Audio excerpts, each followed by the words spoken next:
Okay, let the record reflect that Mr. Cummins is back in court. Special Agent Graves, I neglected to tell you, don't discuss your testimony with anybody during the break. And I assume that you did not? No, sir. Very good. Gentlemen, you may resume direct examination. Thank you, Your Honor. I'm going to backtrack just Sure. just a couple However of you questions want to do into it. this most recent one, if I may approach, Your Honor. Yes, sir.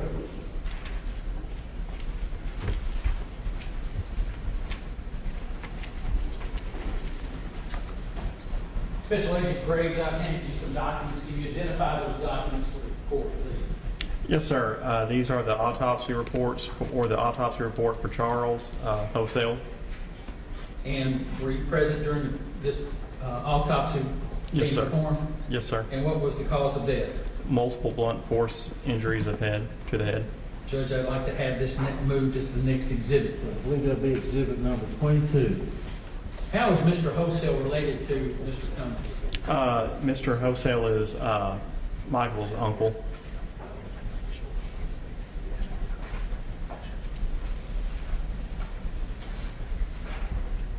I may approach the judge. Yes, sir.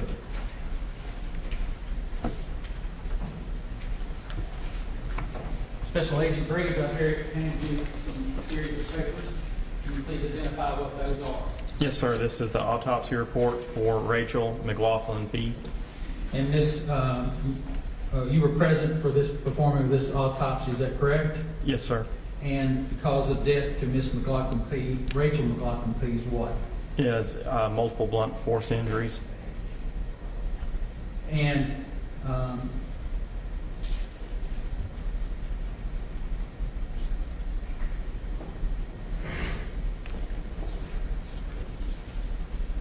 I would like to have this moved as the next exhibit, please. Exhibit number 23.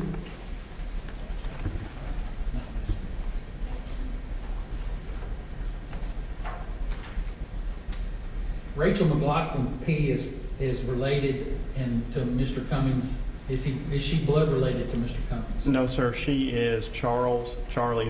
She was his girlfriend. And Charlie was Mr. Cummings' uncle. That's correct. Thank you.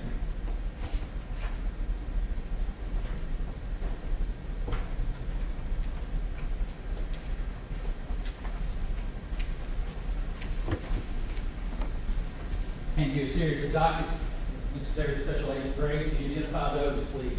Yes, sir. This is the autopsy report for Sapphire McLaughlin P. And were you present for her autopsy? Yes, sir. How old is she? I believe 12 years at that time of death. And I think you stated you were present for her autopsy, is that correct? Yes, sir. Cause of death was what? Multiple sharp force and blunt force injuries And where were the majority of those injuries to? to her Not head. all. To her head, primarily. Judge, I'd like to move this as the next exhibit, please. Exhibit 24.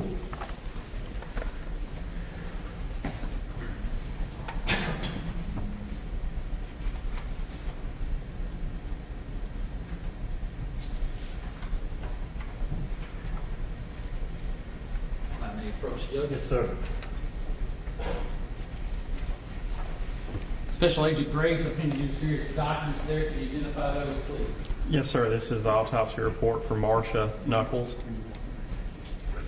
And you were present for that autopsy, is that correct? Yes, sir. And her cause of death was? Blunt force head trauma. And was she blood related to Mr. Cummings? No, sir. And who that were living at 1177 Charles Brown Road was she related to? She was related to Rachel and Sapphire. She was Rachel's mom, Sapphire's grandmother. I'd like to have that moved as the next exhibit, please, Judge. Number 25.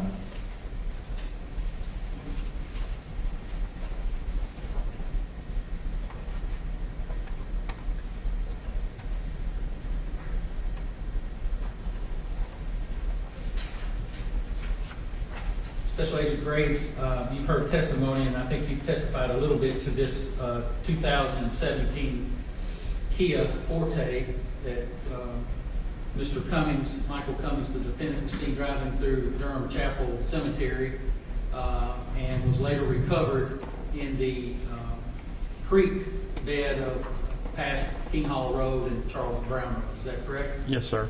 During the course of your investigation, did you have that vehicle tested for DNA? Yes, sir. And was there any DNA found that belonged to the defendant inside Ms. Pearly's vehicle? There was in two distinct places noted in the paperwork. And where were those two places? The parking brake handle and I believe the driver's seat adjustment controls or adjustment knobs.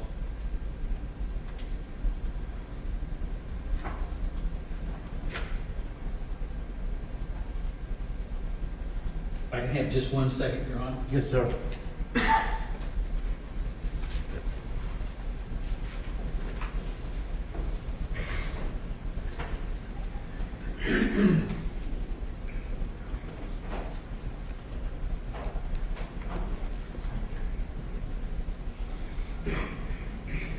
Judge, those are our questions at this time. Thank you. All right, thank you. You may cross-examine. Agent Graves, I'm going to briefly touch on three aspects of your direct. Yes, sir. First thing I want to talk about at the beginning of your direct, you mentioned you heard over the radio what you described as a volley of gunfire. Can you call that? I'd heard the position where he was at or in the area, and then due to the proximity where we were in relation to where the shots were fired, I heard those. Okay. Oh, not over the radio, just in normal hearing. Okay, I'm sorry, I thought that you said you heard over the radio, but that's fine. But because of where you were, you could hear Yes, what sir. you described as a volley of gunfire. Yes, correct? sir. Okay.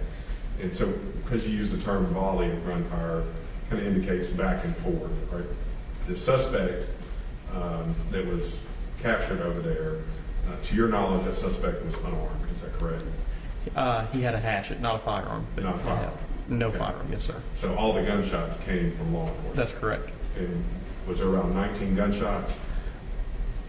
I'd estimated probably between 15 and 30. Then I was thinking about it probably between 20 and 30 is what I heard. It sounded like almost a rifle magazine, like a full magazine, but fired from multiple weapons. Okay, so your estimate is between 20 and 30 shots were fired at the suspect. The suspect did not have any kind of weapon to fire back. And then the suspect was hit one time in the leg, is that correct? Yes, sir, it is. Has there been an investigation open with regard to that shooting? Yes, sir. And who is the lead agency on the investigation? The Tennessee Bureau of Investigation. Your agency? Yes, sir. Okay, are you in charge of that investigation or somebody else in your? Another agent was assigned to that. Yes, sir. The second thing I want to touch base with you about is the incident dealing with the Wholesale trailer and the 6 deaths in that trailer, as well as the lady who is still alive. And you're the lead investigator on that particular incident, is that correct? That and Miss Pearly. Okay. And so just on that specific incident, based on your total investigation, what is your best estimate as to when that incident took place? When the actual homicides occurred. When the actual homicide At occurred, 11:77. what is your best estimate as far as a date or a time or a date range or time range? Personally, just based upon everything that we've gathered so far, I would say on Friday, we have bus video that shows Sapphire getting on the bus that morning, and then she got off the bus. And I would estimate on Friday, those 6 persons were killed, and then Sue Wholesale was seriously injured. Okay. Let me ask a question here before I forget. Okay, this happened on Friday. What day of the week was 4/27 when the bodies were found? That was on Saturday, sir. So it's the next day? Yes, sir. Okay, thank you. Sorry.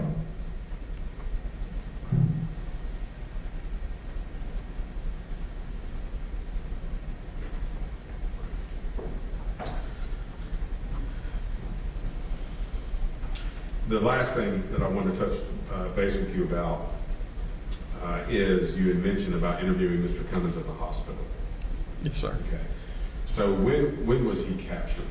He was captured the night of the 27th, Okay. roughly before 10 p.m. I think it was around, based on the computer-aided dispatch report, I think around 9:51, 9:52 p.m.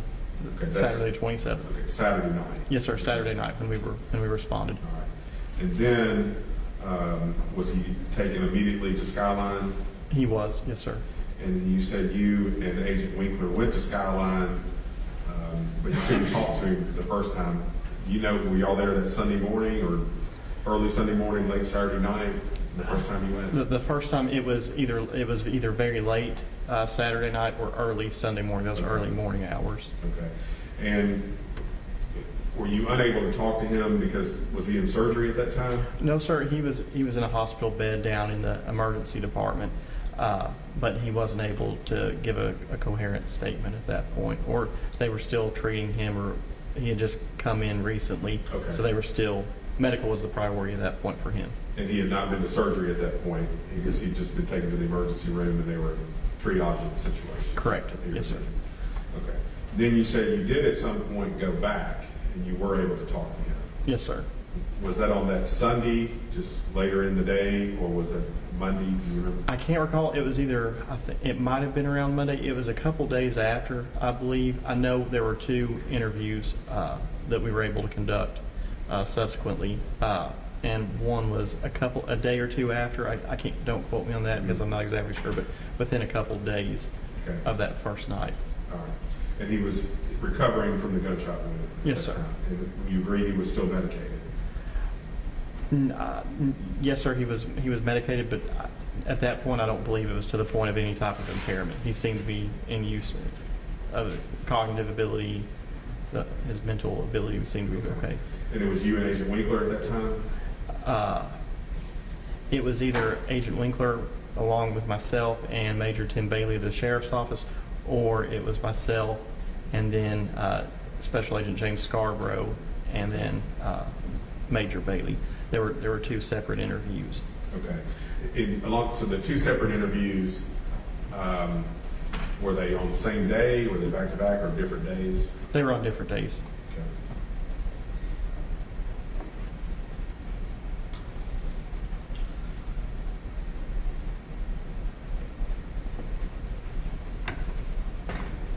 One second. Those are our questions. Okay. I've got a couple of questions here, try to do in depth. Special Agent Graves, you said that the defendant didn't have a firearm, but he had a hatchet when he was shot and there was gunfire. Was there any attempt to trace the hatchet back to Mr. Dunn, because his brother said that he frequently carried a hatchet? I know it was collected and our lab tested it. I can't think of what the results of that hatchet stated. I don't have that report in front of me. But I do know that TBI has that and it was examined at the lab. Okay.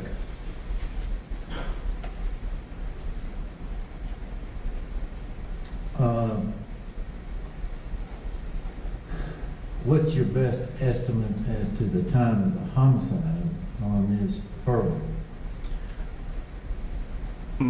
Personally, my best estimate, based on what I've seen so far during the investigation, would be on Thursday.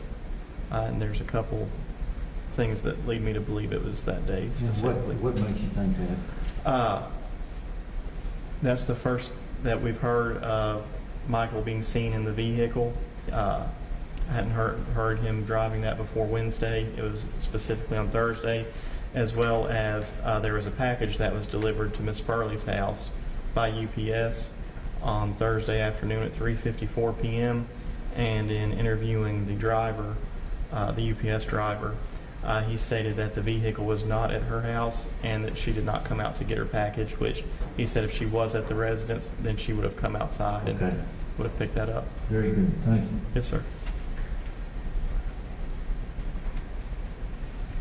You talked about the rifle and the buttstock and the barrel.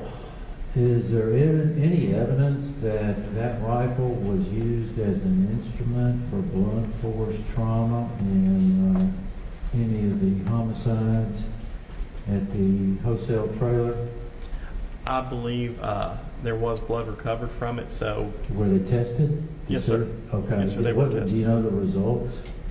not without the report right in front of me, sir. I believe Sapphire's blood was on there, Right. and potentially Clara's.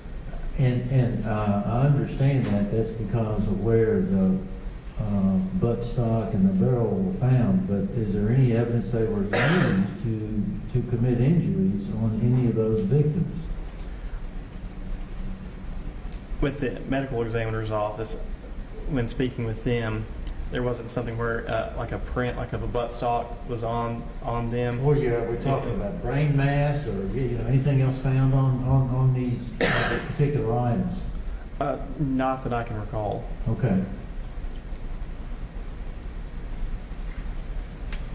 Couple things I want to ask you to flesh out, and this is a big concern to me, and how it possibly could be made evidence if it is going to be evidence.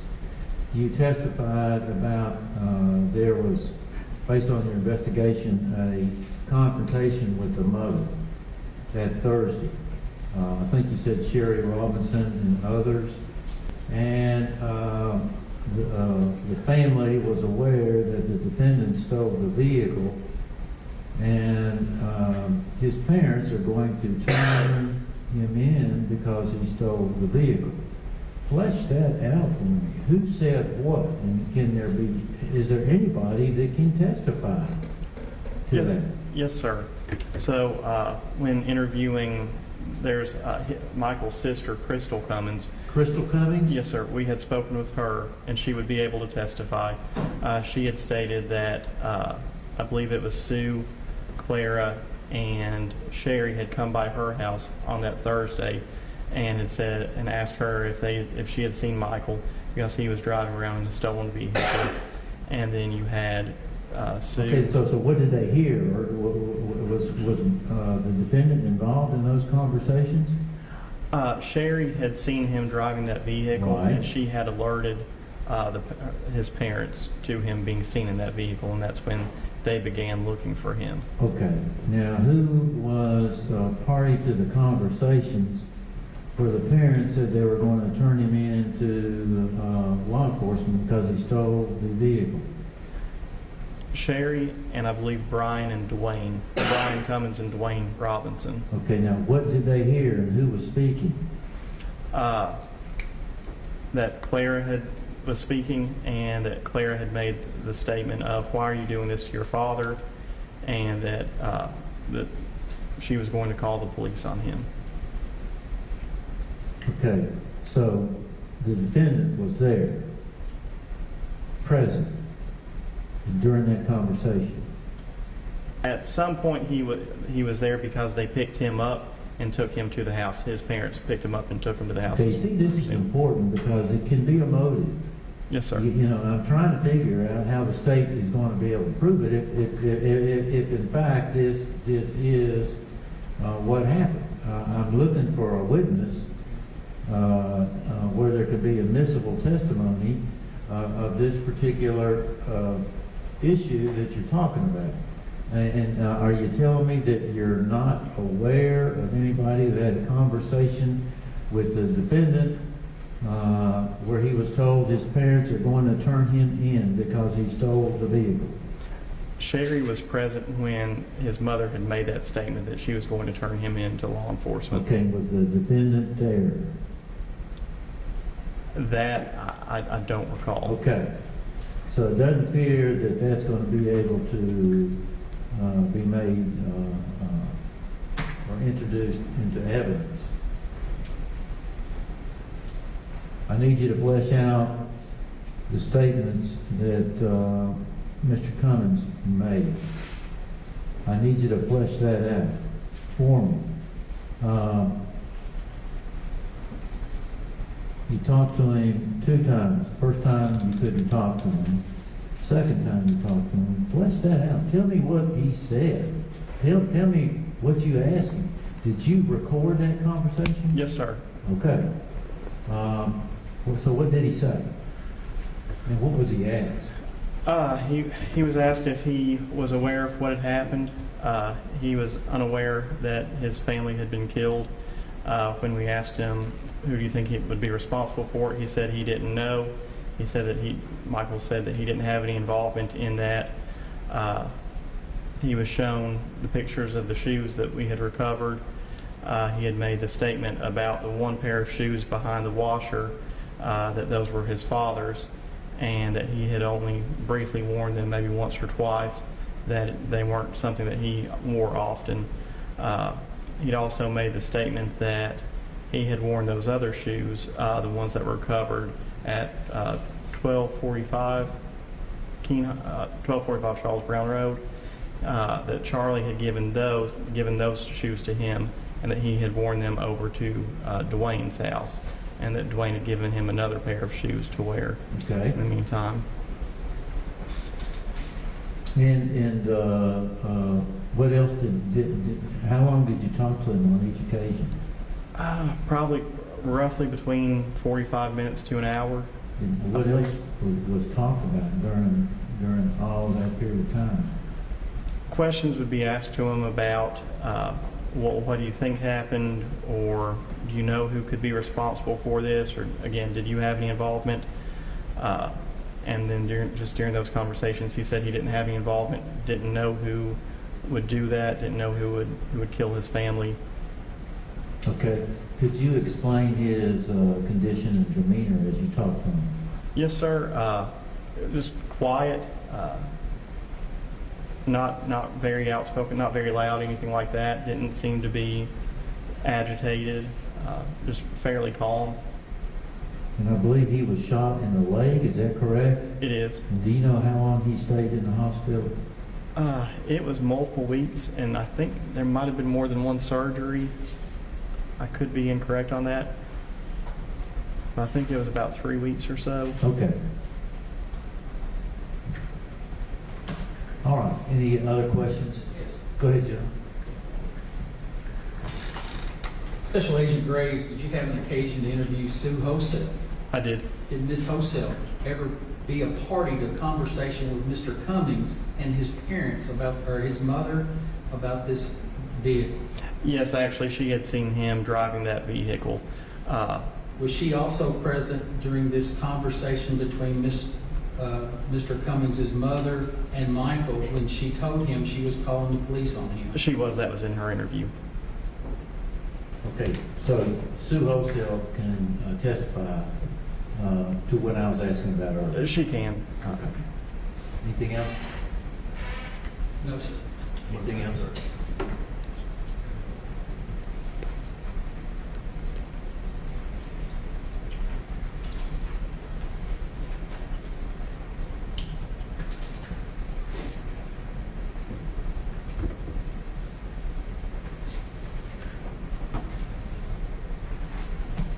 That's all we have. Okay.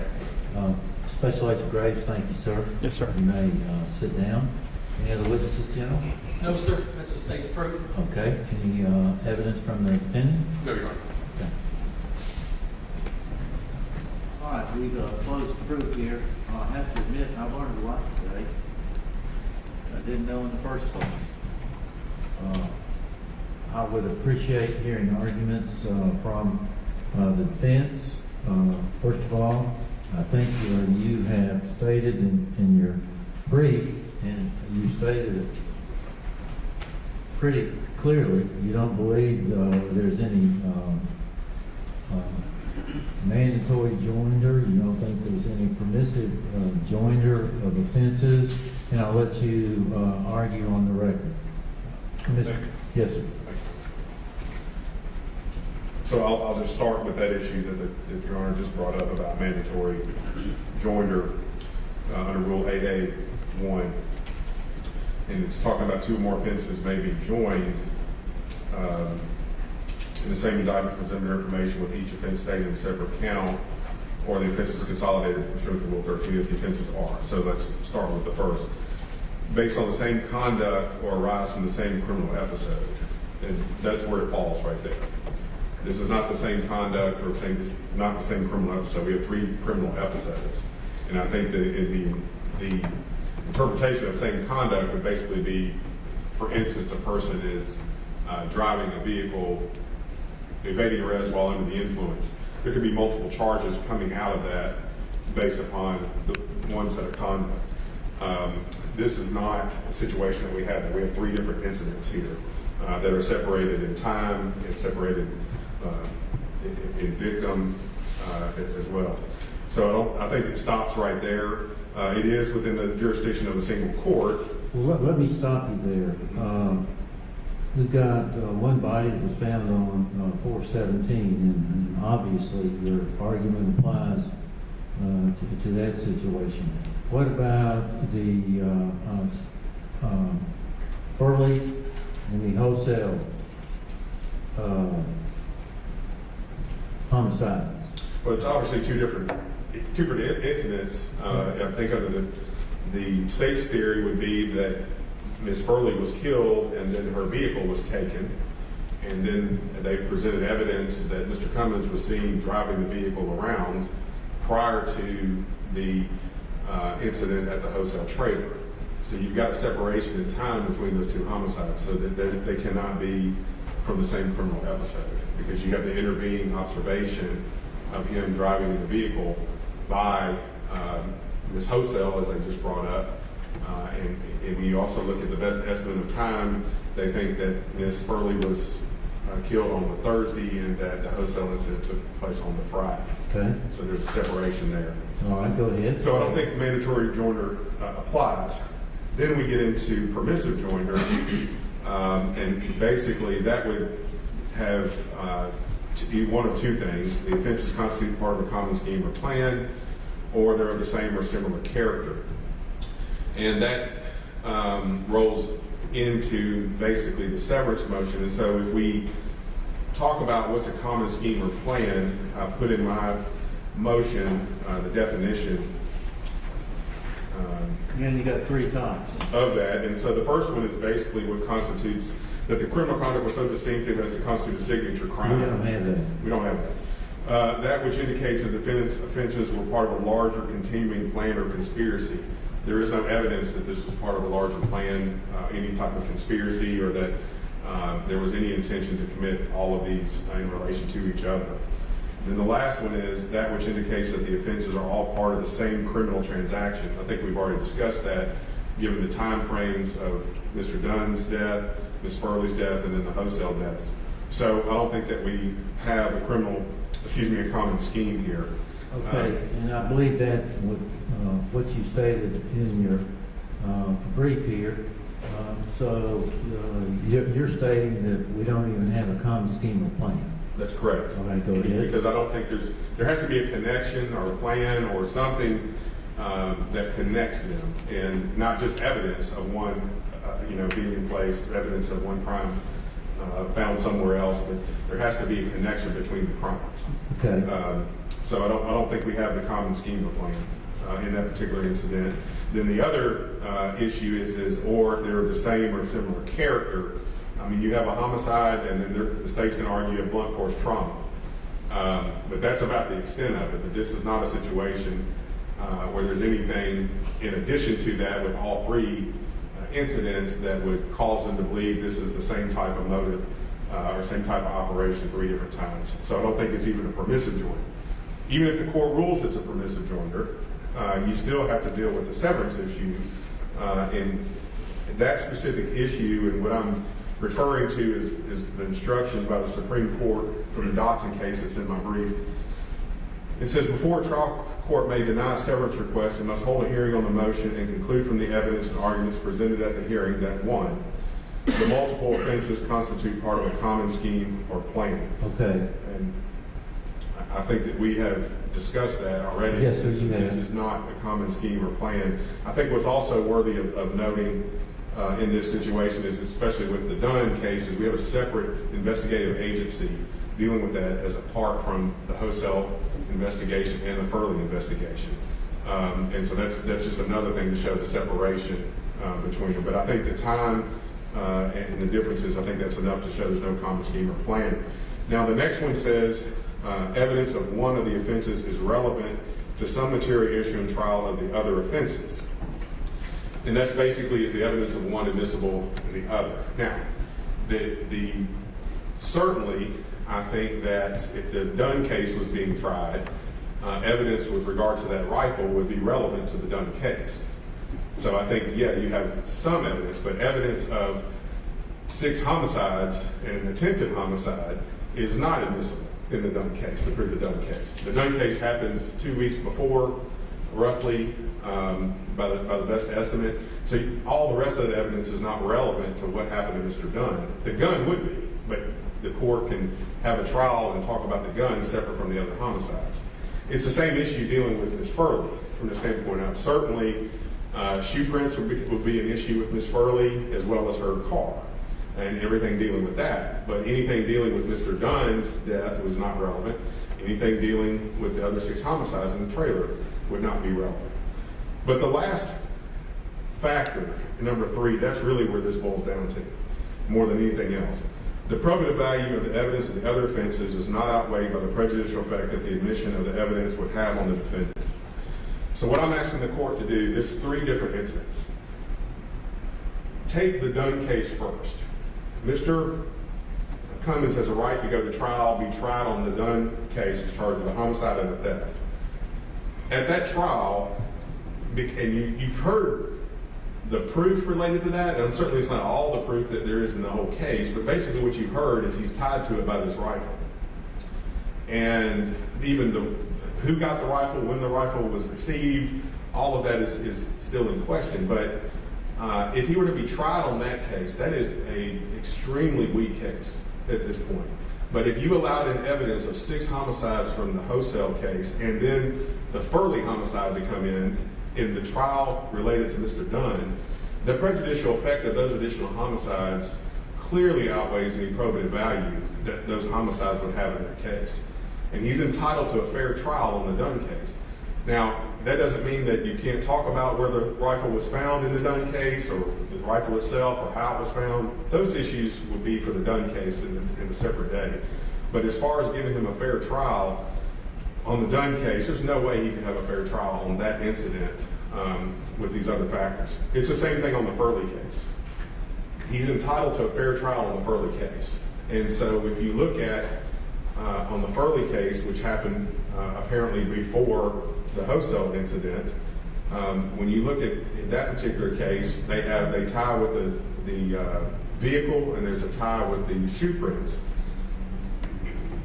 If you were to allow in the Pearly case evidence of the 6 homicides plus that occurred afterwards, plus a homicide of Mr. Dunn that occurred weeks before, the prejudicial effect of that additional testimony would clearly outweigh any probative value of that testimony. He can't get a fair trial on Dunn or Pearly if your court allows in the 6 homicides from Wholesale as well as the other Pearly and or Dunn trial and the trial of each of those cases. And so that's really what it boils down to more than other things. Because these cases are not connected through common scheme or plan or signature crimes, anything along those lines, the court has to sever these into 3 different cases. If he's going to be tried fairly on the Dunn case and fairly on the Pearly case. Now, I think the same thing applies on the 6 homicides. I think anytime you introduce another homicide in a homicide case, the prejudicial effect of that is very significant.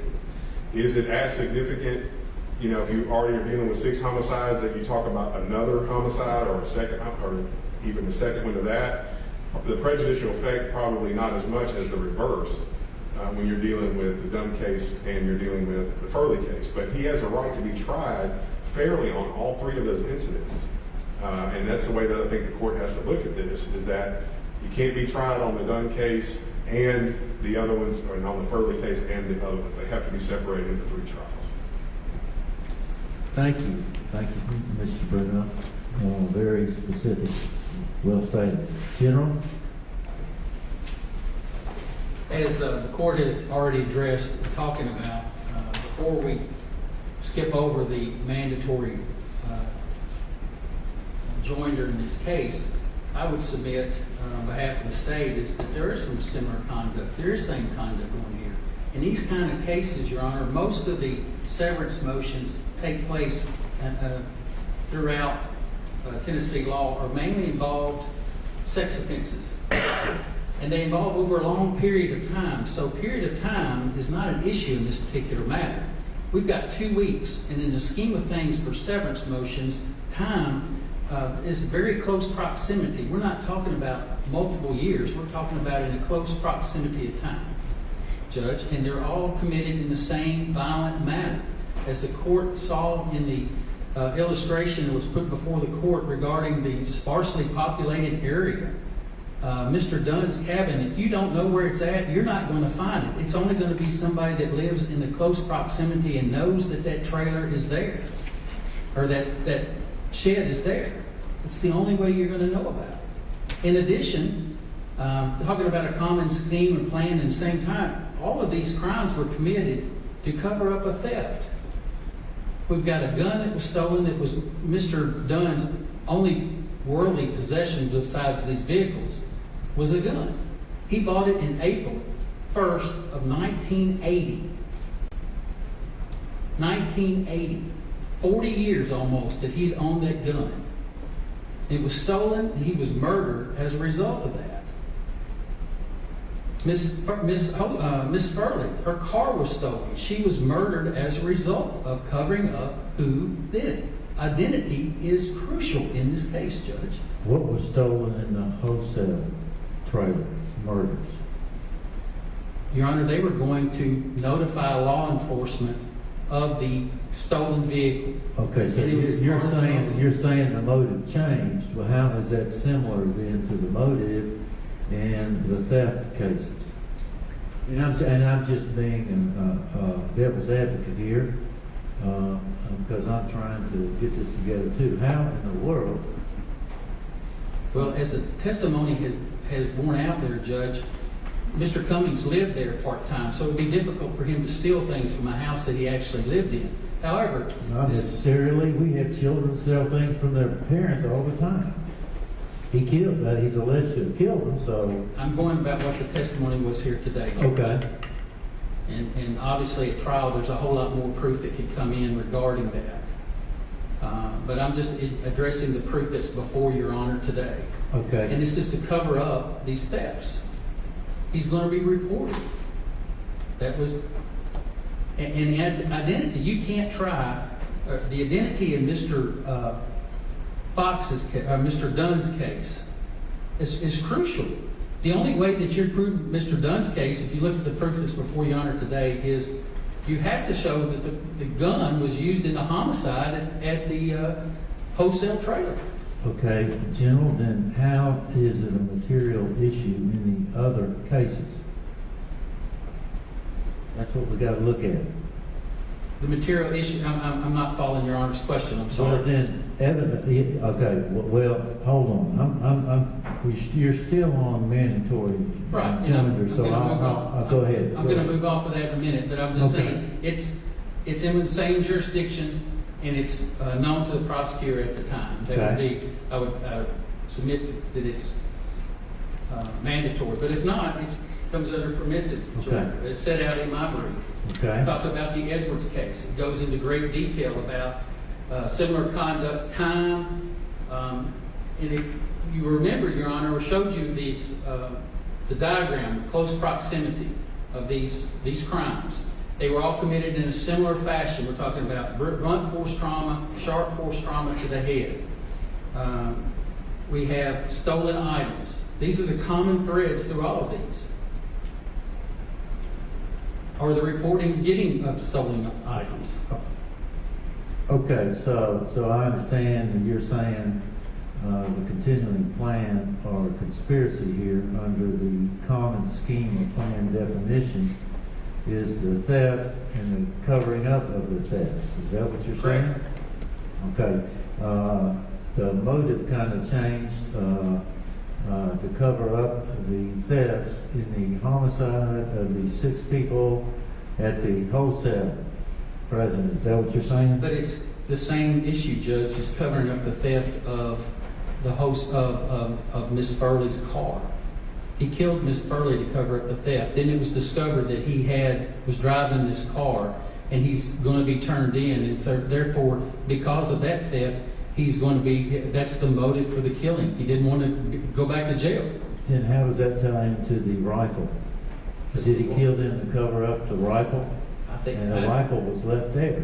the rifle was left there, Your Honor. Go ahead. The courts have, if you look at what the state has referred to in the Edwards case, as well as State versus Morris, which is a leading case, which is cited in both the Spicer case and in the Edwards case, where it talks about the evidences of other crimes by the defendant is used to prove identity, which is crucial thread throughout these three homicides. One of the things that is not mentioned, that I think was very relative, is talking about, wanted to talk about in Miss Pearly's house, that there only was the car and the shoe impressions. Those shoes were tied back to the shoes that were behind the washer and dryer that has the defendant's DNA in it. That was the testimony. Had his DNA in it, as well as Sapphire and Claire Cummins only. They're dead. He was the only one seen driving Miss Pearly's car. So there's a tie there, Judge, and that's for identity purposes. Now, identity, you're not talking about distinctive design or signature. You're talking about identity of the defendant under 404B. But I'm also talking about distinctive nature of the crimes. These were brutal. All of these murders were brutal, blunt force trauma. So are you arguing then that the common scheme or plan covers two of the definitions of common scheme or plan? Yes, sir. Okay. You say that this was a distinctive design or a signature crime, each one. Absolutely. And, okay, then it's part of a larger continuing plan or conspiracy. Okay? I've got that. Go ahead. Your Honor, and I bring to attention the one other thing is the bus video. We were talking about the time. You were talking about time a while ago, the time frame. I think that's crucial to consider about when the time that those took place at the trailer. And I'm going back to the time because I think that that's important that we look at the time frame. It's part of the common plan or scheme. These are not spread out over a long period of time. They're in a short period of time.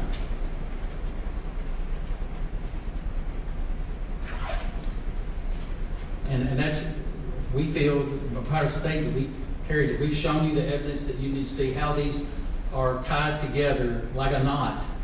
And you can't try one without trying all of them because they're so intertwined together. General, I've got a question. I mean, we've gone through one of the three requirements for permissive joinder. Let's take the Dunn case. Evidence of one of the offenses is relevant to a material issue in the trial of the Pearly and Wholesale case with a 404B analysis. So explain that analysis to me in your mind. How is evidence of Pearly and Wholesale admissible in the Dunn case to show motive, intent, guilty knowledge, identity of the defendant, absence of mistake or accident, or to provide a contextual background? In case of state, you must state something on the record. So go ahead. The record, Your Honor, from the standpoint of the Dunn murder, Yes, sir. there is no tie. The state would admit there is no tie to the Wholesale case. I mean, to the Pearly case. Okay, then. Other than identity. And that identity is because the gun that was taken from Mr. Dunn is inside and used in the Wholesale trailer cases.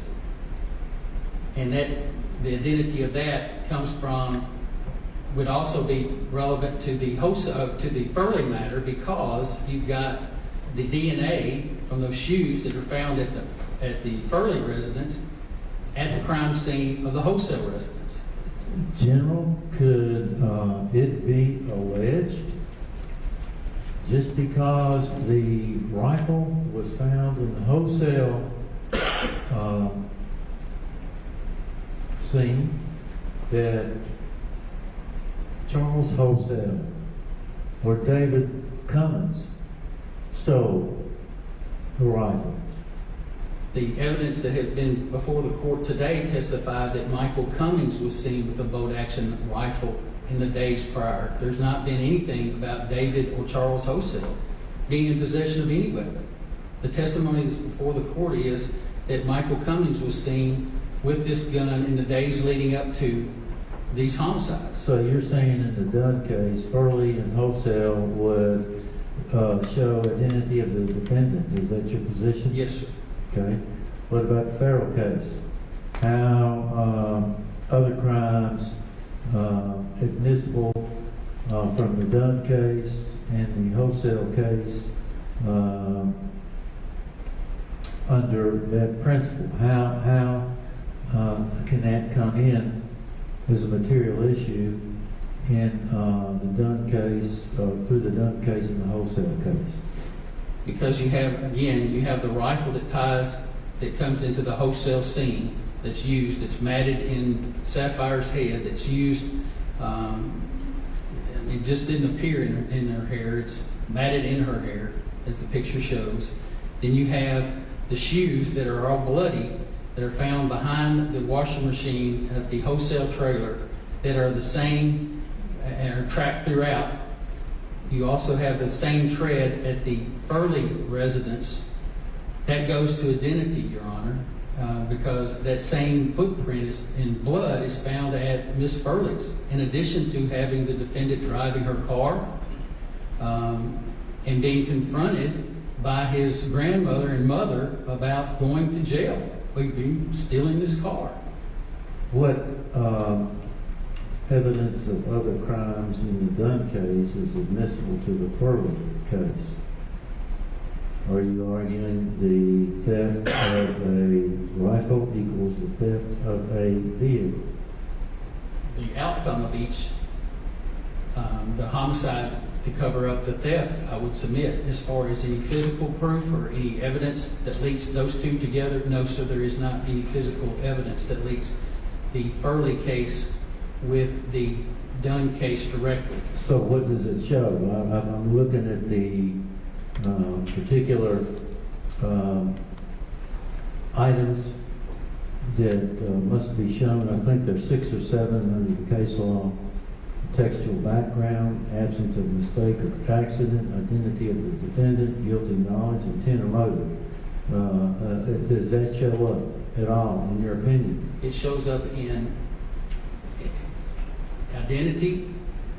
It also shows up in motive as to the method of the theft. We steal things, we kill people, so it won't get reported.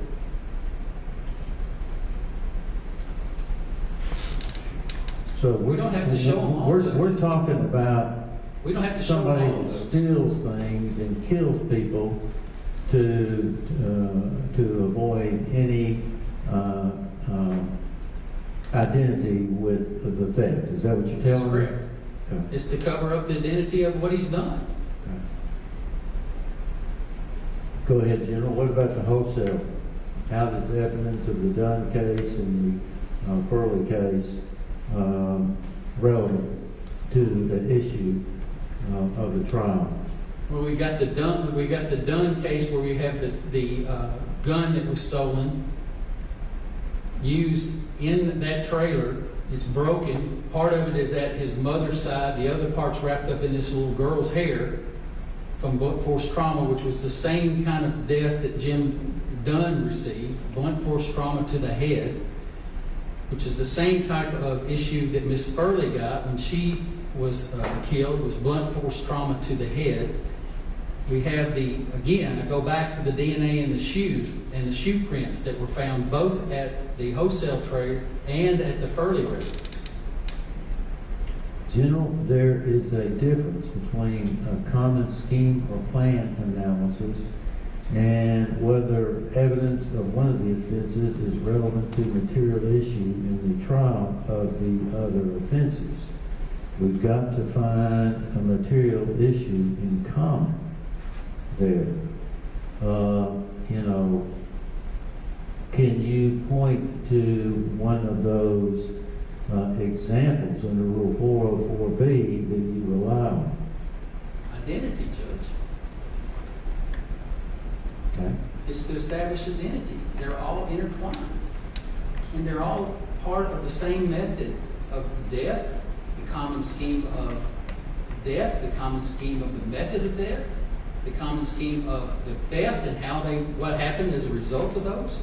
They are, motive and and identity are crucial in all of these, Your Honor. Okay. And we're not required to prove all 6 of those elements. We're only No, required I to prove understand. one. I understand. I'm just And looking for I'm giving one. you identity and I'm giving you motive. Okay. Lastly, argument that the defense made here, probative value of the proof regarding the other crimes is not outweighed by the prejudicial effect of the admission of the evidence. And I'm aware that things could be so prejudicial from the conduct of the defendant, you can't help it. I mean, it's just actions from the defendant that happen. The argument that the defense made was how does that not apply to the Pearly homicide and the Dunn homicide? Your Honor, I would submit that any kind of evidence of any of these crime scenes is going to be highly prejudicial because they are so brutal. And the method of death and the way these people were killed and how they were left is going to be highly inflammatory in looking at the pictures. But they're all killed the same way. We have the right to try the case in a fair trial as well. And to be able to prove these cases and to use pictures from one to the other is going to be necessary. And they are brutal. I'm not going to hide. That's why I asked these to be placed under seal today, because of the brutality that these victims suffered. In general, I completely understand that. I'm just looking at the legal analysis here. Yes, sir. And I would say that it's not prejudicial simply because of what somebody did at one scene and did at another scene and did at a third scene. Your Honor, that is part of the story that has to be told. And we're allowed to tell that full story. You know, I've got one question for you that doesn't really apply to this analysis, but it will help me in trying to wade through all of this. Were any murder weapons found anywhere? Yes, sir. Good. There's three baseball bats that are broke that were recovered at the scene. They're with blood. Where? They're all in a wholesale trailer. There's bats. There's 3 different bats that are located in the wholesale trailer in addition to the gun. And it would be our proof that the gun was used in the commission of these crimes to use blunt force trauma, Your Honor. Okay. Were these bats and the question that I asked Agent Gray submitted for examination and was there evidence? Yes, sir. Okay. Please understand that there is so much blood material on these bats, it's difficult to differentiate all the different contributors. Okay. When it's soaked so bad, a lot of times they have a difficult time being able to separate whose blood is there and who's not. I understand. Okay. And all the bats were broken? Yes.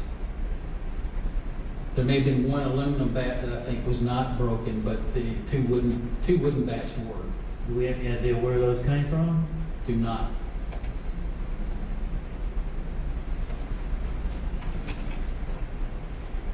And they have been submitted and tested, Your Honor. But again, as I told you, when something is so saturated, it's difficult for them to be able to. I totally understand. That helps. Thank you, General. Okay. Can I briefly just respond? Oh, yes, I'm Just- going to give you an opportunity. I'm gonna be brief. Since it's your motion, you've got an opportunity to do that, so go ahead. I'm going to try to be brief, and I'm only going to address 2 issues because I think Your Honor's thoroughly addressed most of it. The first issue is the state is repeatedly saying that there's a common motive for all 3 of these incidents. First, they say Mr. Dunn was killed as a result of the theft of his rifle. What there is no proof of is Mr. Dunn could have been killed and then his rifle could have been taken, which would totally throw out that motive. His rifle may have been taken earlier, him not being aware of him taking it. He could have sold the rifle. There's all kinds of issues with the rifle, but there is no proof that somebody took the rifle and that Mr. Dunn discovered that and therefore he was killed. So that there's no proof of that the murder was committed as a result of the theft with Dunn. The second thing goes to Ms. Pearly. In order to buy the state's theory that the murder of Ms. Pearly occurred because of the theft of her vehicle, you would have to believe that the vehicle was taken. Somehow Ms. Pearly knew who it was, and then somebody returned to kill her as a result of that. Or is it more likely that perhaps she was killed and then her vehicle was taken after the fact? There's no proof of either one which happened first, and so there can't be an argument that she was killed as a result of the theft of her vehicle. Now, when you get to the Wholesale situation, I think the state is going to run with that there was this discussion about the police being called as a result of the theft of the vehicle, and then I think the state would argue as a result of that, these people were killed in the Wholesale trailer. Okay, well, you can still prosecute that with that theory without introducing evidence of a homicide of Mr. Dunn or a homicide of Ms. Pearly. So this business about the motive being the same in all three, there's not evidence to support that in this particular case. So that's just not accurate, and that's not a basis to show that. The second thing is the 404B issue that the court's gone over. I find it interesting. It's not addressed in their brief. It wasn't addressed in the opening until you brought it up. It wasn't addressed in the closing until you brought it up. And that's because, as I said in my opening, or in the beginning of my closing, that's the crux of this issue. More than anything else, that carries the most weight in this particular case. But when given them the opportunity to say, okay, what's the 404B exception, and they say identity. Well, identity comes from when you can look at three different crimes, and there is, not necessarily a signature to each crime, but you look at the three different crimes and you say it has to be this person because of some commonality to it. Now, their commonality is blunt force trauma, is what they're arguing. Well, this is blunt force trauma, blunt force trauma. Well, that's not enough to say that these are signature crimes or such that he's the only person in the world that has killed someone through blunt force trauma. I agree with you as far as a signature crime analysis goes. And go ahead. But I don't think still that's got the other parts of the common scheme or plan analysis. So go ahead. Yeah, well, we still do. I'm just saying that identity, that's not, their argument of identity based on the evidence we have here is not sufficient for the exception to 404B. There's not enough here to say, well, it must be them in these three simply because these people were killed through blunt force trauma. If you have the argument of, okay, what if they were all shot with a gun? Are we going to argue that all of them were shot with a gun? So therefore, the identity, it can come into play through 404B? Or what if they were all strangled? Is that enough in and of itself to allow evidence of 6 homicides at the Dunn case or 6 homicides at the Pearly case? No, the answer is no. And so when you look at all of this, and then I said, I think there's a number of different layers here of why the cases should be severed, but I still believe that the prejudicial effect is the primary issue that I don't think the court can get past and say, yeah, you had a fair trial in the Dunn case when the jury heard about 6 or potentially 7 other homicides, especially given the strength of that case, and the same thing goes with the Pearly case. So I just think based on that the cases have to be severed into 3 different cases. Thank you.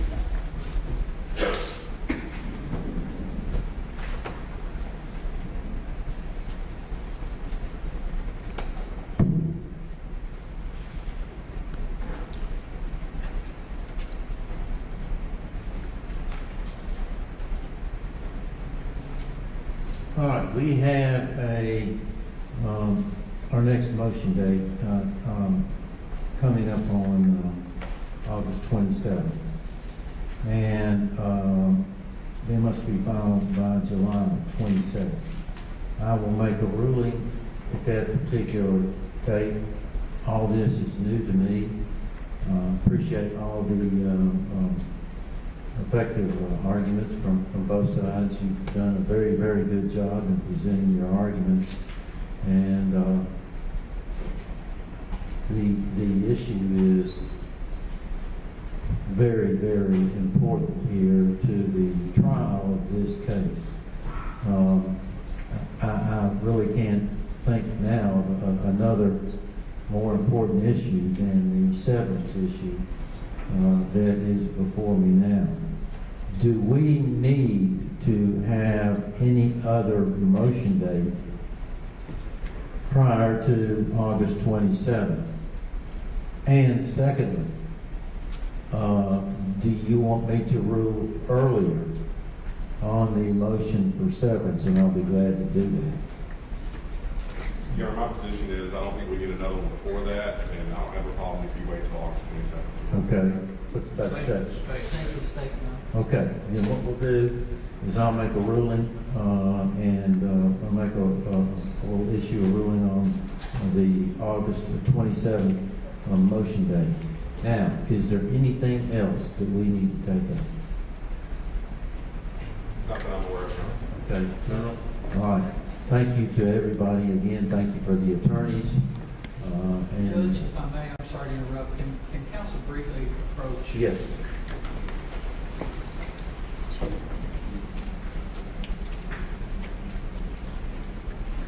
Okay. Okay.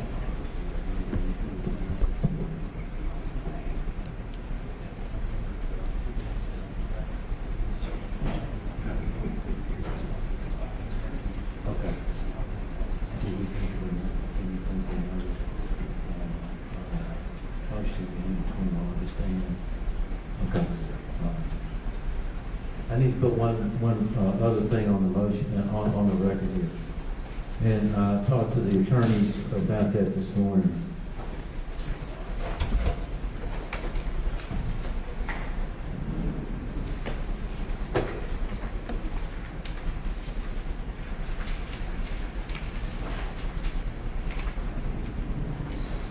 And it relates to notice of insanity, defense, or expert testimony of a mental condition. Based on what has happened so far, I don't see that a competency issue has been raised. We still have possible issues of diminished capacity or the insanity defense. This is an issue that is raised before trial. The Reed notice that comes later affects this type of testimony at any sentence hearing after verdict. The trial court has tried to schedule these matters so we'll give the attorneys plenty of time. The Reed deadline is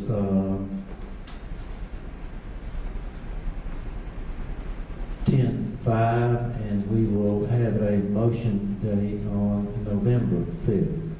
And that must be complied with. I am concerned about the possibility of a Rule 12.2 notice that might come in late. And the Rule 12.2 applies to these issues of being raised during the guilt innocence stage. And if necessary, then the state will need to seek some kind of rebuttal testimony or evidence. So what I am doing is I am making the date of September 7th this year Rule 12.2 notice deadline for insanity defense or expert testimony of mental condition. Then we can bring that up in any way later on, the November motion date, but I think this will give us assurance that this trial will not have to be continued because of lack of time for one party or the other to gather experts. So we'll have an order to take care of that. Is there anything else we need to cover? No, yeah. All right, we'll be in recess. Court's adjourned.